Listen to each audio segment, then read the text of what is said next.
Vous êtes un élu de Dieu. C'est pour cela que vous regardez maintenant cette vidéo. Que l'Éternel vous bénisse à tous. Nous voici pour la suite de notre prière et de tous les jours. Et si vous regardez maintenant cette vidéo, ce n'est pas par hasard.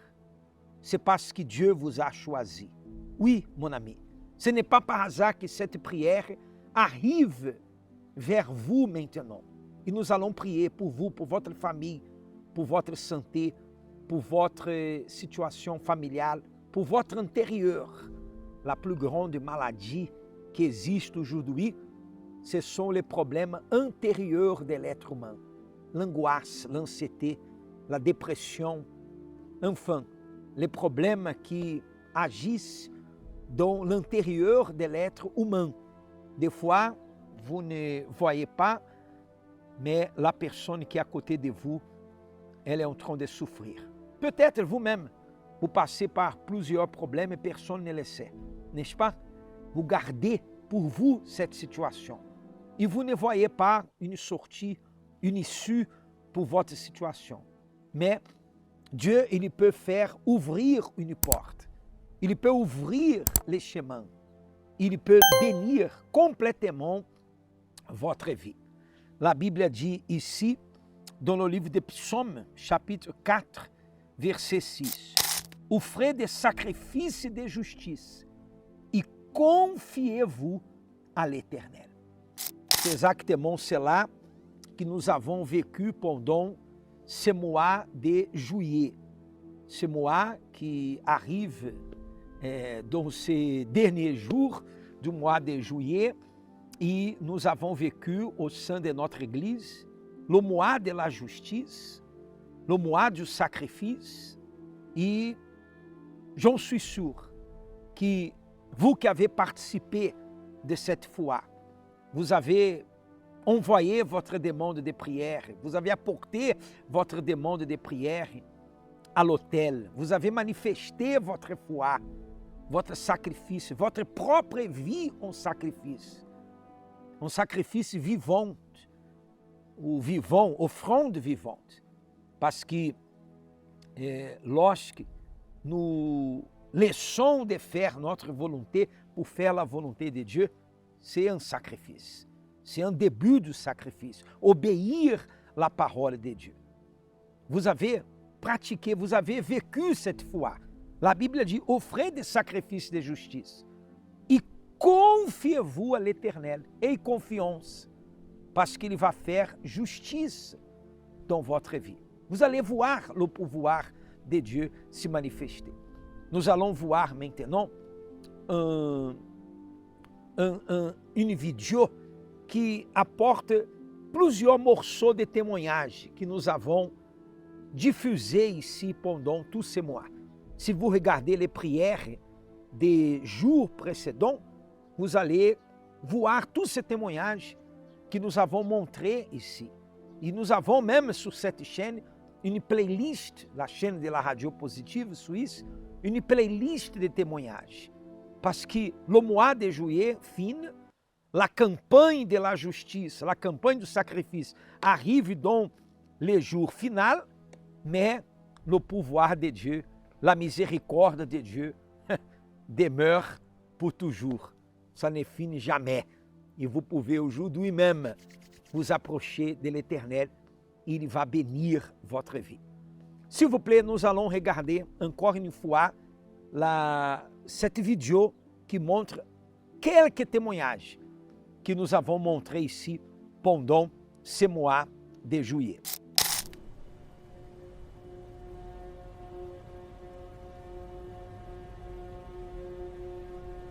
Dans cette salle se trouvent les causes que personne n'a le courage de juger.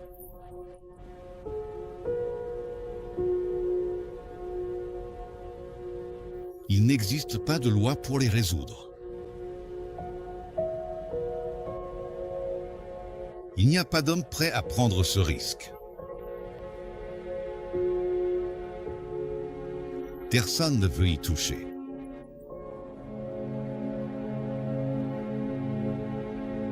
C'est pour cela qu'elles sont ici.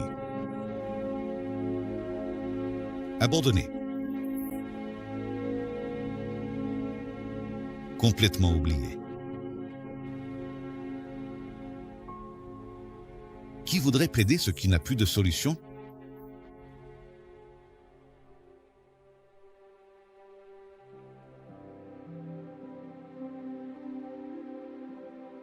Parmi elles, chemine le seul espoir.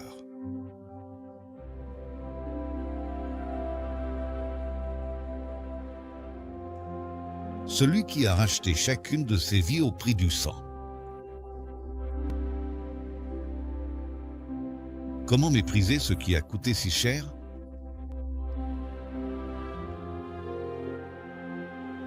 Lui seul connaît la valeur de chaque âme. Et surtout, celle qui crie son nom à l'aide.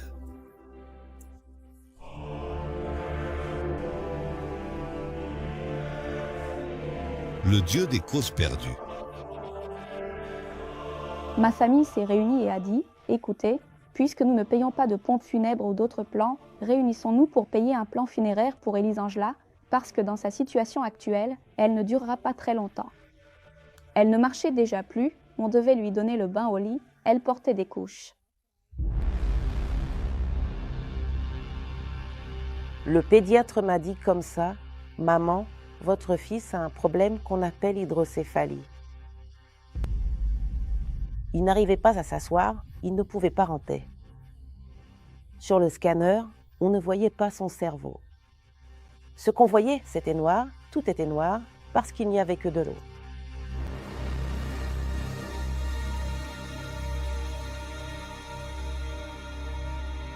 Il est arrivé dans un état très grave. Il était très bleu, cyanosé, c'est le terme qu'on utilise. Et tout de suite, on a vérifié son pouls.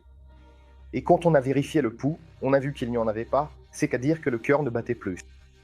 Madame, vous savez ce qui peut lui arriver? J'ai dit, je sais. Il peut faire un AVC, avoir un côté paralysé, il peut garder de nombreuses séquelles de ce qui s'est passé parce qu'il n'y a pas eu d'oxygène dans le cerveau pendant ces 16 minutes. Donc, on s'attend à tout. La médecin est arrivée. Maman, ils ont perforé son utérus. Il y a des morceaux de placenta à l'intérieur d'elle. On a tout essayé, vraiment tout, mais malheureusement, elle ne s'est pas réveillée après l'opération. Ce liquide, quand il coulait sur la peau, ça finissait par brûler. Et je me souviens aussi que j'ai dit à ma femme, tellement j'avais mal, tellement la douleur était forte, je prenais tellement de morphine que j'ai dit à ma femme, aide-moi. Les médecins voyaient ma mère, ils la renvoyaient à la maison parce qu'il n'y avait plus rien à faire. Il y a eu une situation où un médecin, qui était spécialiste dans son cas, on a réussi à le voir, on a tout fait pour l'emmener jusqu'à lui, et quand il l'a vu sortir de la voiture, il a tout de suite refusé de la prendre en charge. Il a dit « Je ne vais pas m'occuper d'elle parce qu'elle va mourir et je ne veux pas porter cette culpabilité. »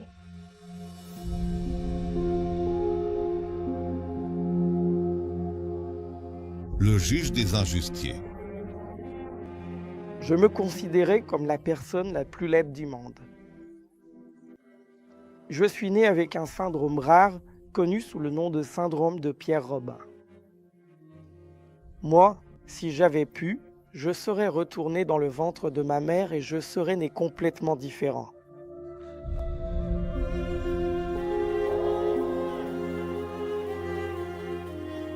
Le jour qui m'a marqué, c'est le jour où il a cassé les bancs de l'église. Il a cassé toutes les portes de l'église. Après que toute l'église ait été saccagée, il est sorti attaché et on peut même remarquer qu'il est un peu bâillonné parce qu'il essayait de mordre les gens.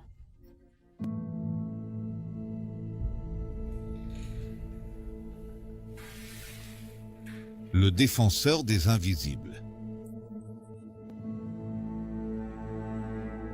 Je suis analphabète. Je ne suis jamais allé à l'école.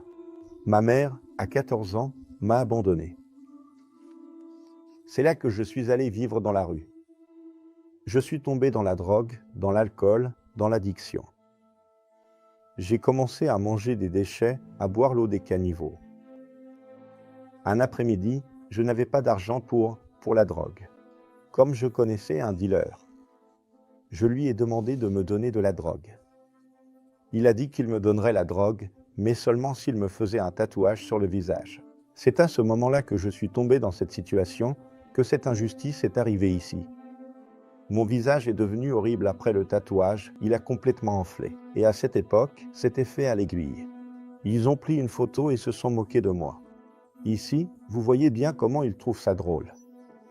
Quand j'habitais là-bas avec la femme de mon oncle, elle a pris des haricots, les a cuits mais les a laissés à moitié crus, durs, et les a jetés par terre dans une assiette pour que je les mange. Et je les ai mangés. Et ensuite, elle m'a donné un coup de pied dans le ventre, j'ai tout vomi et elle a nettoyé.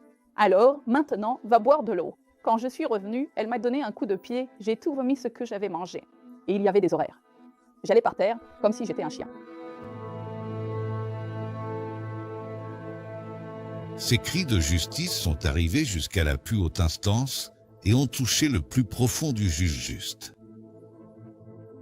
Quelle était la plus grande douleur que vous ressentiez dans cette situation? Dans l'âme. La plus grande douleur, c'est dans l'âme que je la ressentais. Quand j'allais me coucher le soir, que j'étais sobre, je demandais à Dieu, « Dieu, viens à mon secours, aide-moi, aide-moi ». Je voulais sortir de là, je le disais juste à lui. Ne me laisse pas mourir, ne me laisse pas mourir. Il n'y a que toi qui puisses me sauver. Il n'y a que toi qui puisses me sortir de là. Envoie quelqu'un pour m'aider, envoie. Envoie quelqu'un. J'ai posé mon visage là, sur ce sol vraiment sale. J'ai lancé un appel à Dieu. J'ai dit, mon Dieu, je n'accepte pas. Tu te souviens que j'ai été fidèle envers toi? Je n'accepte pas ça, mon Père. Je dis, Dieu, si moi, qui suis humaine, si je pouvais, si c'était à ma portée, je l'aiderais maintenant, j'enlèverais cette douleur. Comment se fait-il que toi, qui as tout le pouvoir, tu ne l'enlèves pas? Je prenais la Bible, j'allais devant la porte de l'église, parce que toutes les églises étaient fermées. Je me suis agenouillée et j'ai dit, Dieu, je ne veux même pas savoir. Agis dans ma vie. Je veux que ta justice se manifeste dans ma vie. J'ai ouvert la parole et j'ai dit, Seigneur, ce n'est pas juste qu'on perde des jours de travail ou quoi que ce soit à passer toute la journée à l'hôpital. Je suis sortie de là avec la même réponse que la veille, que l'avant-veille, sans aucun changement. J'avais deux options, soit je l'aidais. Trouver de l'argent pour son cercueil ou bien aller à l'hôtel. Zap. J'ai choisi la dernière option. Oui, je suis allée à l'hôtel. Ce que le monde disait, il n'y a plus d'espoir. Il vient et prouve le contraire. Je suis arrivée, j'ai posé ma main sur elle. C'était très fort. Là, tout à coup, ma fille. Évêque Adilson Silva sort.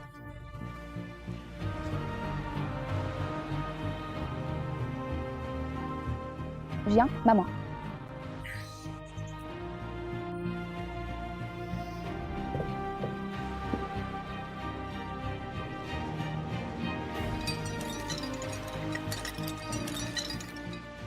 Ici, ce sont des médailles que j'ai gagnées en participant à des olympiades de mathématiques, des olympiades de sciences. Aujourd'hui, j'étudie la médecine dans une université publique. Je compte devenir neurochirurgien. Cela fait déjà 2 ans d'un mariage béni, de paix accompli. Aujourd'hui, nous sommes là. Pour changer une vie, il n'y a vraiment que Dieu. Si Dieu m'a relevé de la misère et m'a fait prince de son peuple, vous voyez bien que Dieu peut transformer la vie de n'importe qui. Et aujourd'hui, par la miséricorde de Dieu, je vois qu'on peut aider d'autres familles qui traversent tout ce qu'on a vécu. Dieu, il a jugé notre cause, oui. Oui, il a fait prévaloir sa justice dans notre vie. Affaire jugée. Et, par-dessus tout, scellé par le sceau du Saint-Esprit.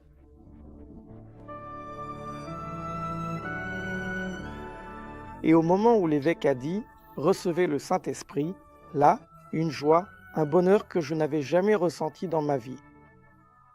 Ce n'était pas une émotion, c'était une source qui jaillissait de l'intérieur de moi, une source de joie, une source de paix, une source de certitude non seulement que Dieu existait, mais qu'il était avec moi et qu'il était mon Père. Je voulais sortir de là pour dire à tout le monde, Jésus existe. Il y avait déjà une lettre écrite pour Dieu. Et je me suis agenouillée, j'ai fondu en larmes et j'ai commencé, « Mon Dieu, je ne suis pas digne. » J'ai cherché pour ce propos toute la semaine. Apaise ma soif, je ne mérite rien. Remplis-moi, enlève tout le vide qui reste encore en moi. J'ai réussi après cette recherche. C'est comme. J'avais envie de courir dans la rue et de crier à tout le monde la joie que j'avais en moi. Ici, genre à minuit, j'avais envie de sortir en courant avec ce sourire, ce visage rayonnant, ce bonheur qui débordait en moi, que je n'arrivais même pas à contenir. Et c'était comme s'il n'y avait que Dieu et moi, ce jour-là. C'était un jour inoubliable.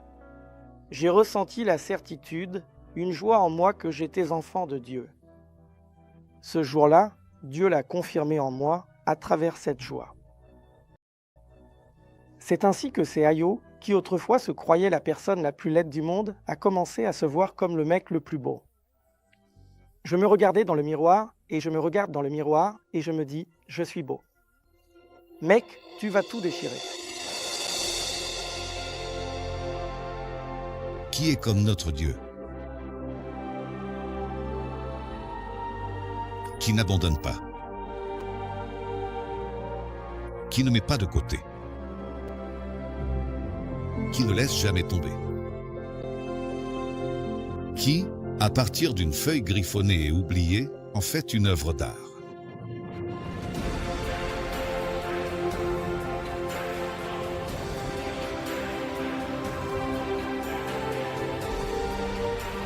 Ça ne s'arrête pas là.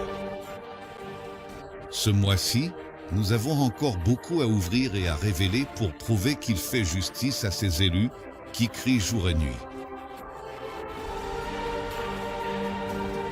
Ne pensez pas que votre cas est perdu.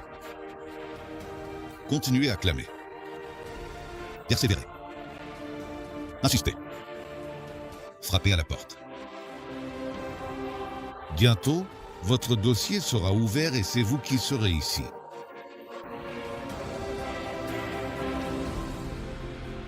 Votre plus grande douleur aujourd'hui sera votre témoignage demain.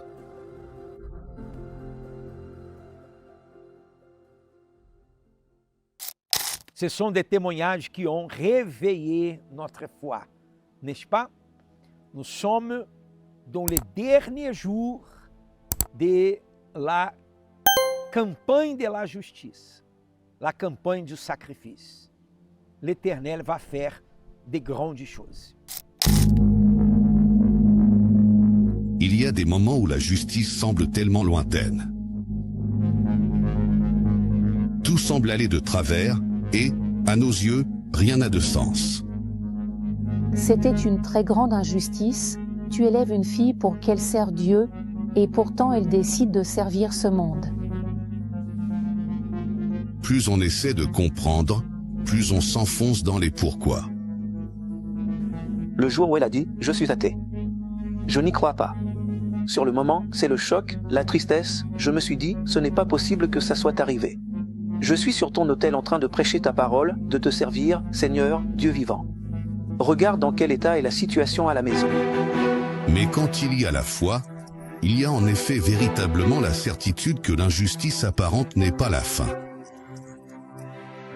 Même si au début cela semble injuste, cela finit par servir la justice de Dieu. Je disais que je ne voulais pas suivre le même chemin qu'eux. Et aujourd'hui, j'ai le désir de servir Dieu. Où ça? Sur l'autel. Elle ne dépend pas d'avocats, de témoins ou de tribunaux. Elle dépend de la foi, qui ne vacille pas, qui n'abandonne pas et ne cède pas face aux circonstances. Elle transforme la mort en vie. Celle-ci, c'était ma mère. Oui, elle en est arrivée à ne peser que 23 kilos. Il y a eu une situation où un médecin qui était spécialiste dans son cas, et on a vraiment tout fait pour l'emmener le voir. Et quand il l'a vue sortir de la voiture, tout de suite, il a refusé de la prendre en charge. Il a dit « Je ne vais pas la soigner parce qu'elle va mourir et je ne veux pas porter cette culpabilité avec moi. » Et l'endroit où cette justice est provoquée, c'est bien l'autel, là où ce qui semblait être la fin devient en réalité un nouveau départ. Viens maman. Aujourd'hui, je suis vivante et forte. Et pour ceux qui veulent la vie que Dieu promet, il n'y a pas d'autre issue. C'est soit l'autel, soit l'autel. La force de la foi investie sur l'autel transforme l'humiliation en honneur. Ici, on a eu une perte d'un demi-million, un travail de 17 ans. Et on a tout perdu en un seul jour. Au milieu de tout le chaos, de l'inondation qu'on a traversée, j'ai reçu un diagnostic de cancer du sein. Quand je l'ai découvert en août, il n'y avait qu'un seul nodule. En octobre, il y avait déjà 4 tumeurs dans le même sein. Et à la fin, il est en effet absolument impossible d'ignorer que tout devient matière première, essentielle et fondamentale, pour la justice de Dieu dans la vie de celui qui croit. Dieu a tout restauré en 6 mois, tout ce qu'on avait perdu. Et le cancer? Vous n'avez pas parlé du cancer? Le cancer a disparu. Je suis guérie grâce à Dieu. Il y a eu une injustice. Et c'est à travers cette injustice que Dieu a permis que la justice de Dieu se manifeste. Le juste vivra par la foi.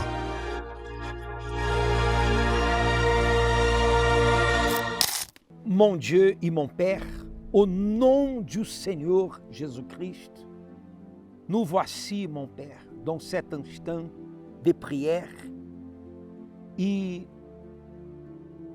cette personne qui regarde cette vidéo maintenant, peut-être elle pense que c'est par hasard que cette vidéo a été envoyée par quelqu'un.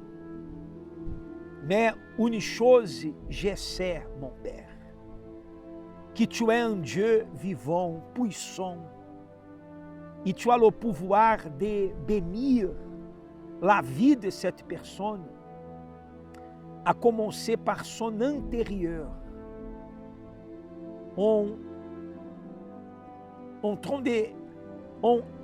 enlevant et délivrant cette personne de la tristesse, de l'angoisse, de l'envie du suicide, de la dépression, en délivrant cette personne de l'anxiété et en apportant l'envie de vivre, la force, la confiance. Oh mon Dieu et mon Père, change la vie de cette personne. Donne un signe que tu es vivant en apportant la paix à l'intérieur de cette personne. Recevez la paix, mon ami. Recevez la paix de Dieu en vous. Oui, c'est exactement cela. Recevez la paix de Dieu en vous. Parce que la paix, c'est un signe que Dieu écoute notre prière. Fais un test maintenant. La Bible dit, mettez-moi de la sorte à l'épreuve. Alors, faites une épreuve avec Dieu. Dites, mon Dieu, délivre-moi de cette angoisse, de cette tristesse, de cette souffrance. Et vous allez recevoir la paix, la force, la joie à l'intérieur de vous. Oui, respirez profondément e receber un soulagement. Soyez délivrés de l'oppression. Ce poids que vous avez sur vos épaules, soyez délivrés e soyez transformés par le pouvoir de la foi. Au nom du Père, du Fils e do Saint-Esprit, au nom du Seigneur Jésus-Christ, nous bénissons la vie de tous. En ce moment, au nom du Senhor Jesus. Amém e amém. J'en suis sûr, mon ami, que l'Éternel, il a écouté notre prière. Et si vous désirez participer personnellement avec nous, ici en Suisse, à Genève, rue de Genève 96 à Tonnet. Rue de Genève 96 à Tonnet.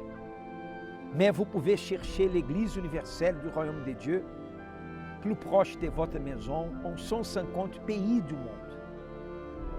Et j'en suis sûr que l'Éternel va faire de grandes choses dans votre vie. Que Dieu vous bénisse à tous. N'oubliez pas de copier le lien de cette prière et envoyer à toutes les personnes que vous connaissez. Partagez cette prière et faire en sorte que cette bénédiction puisse arriver dans la vie d'autres personnes. Que Dieu vous bénisse et à bientôt.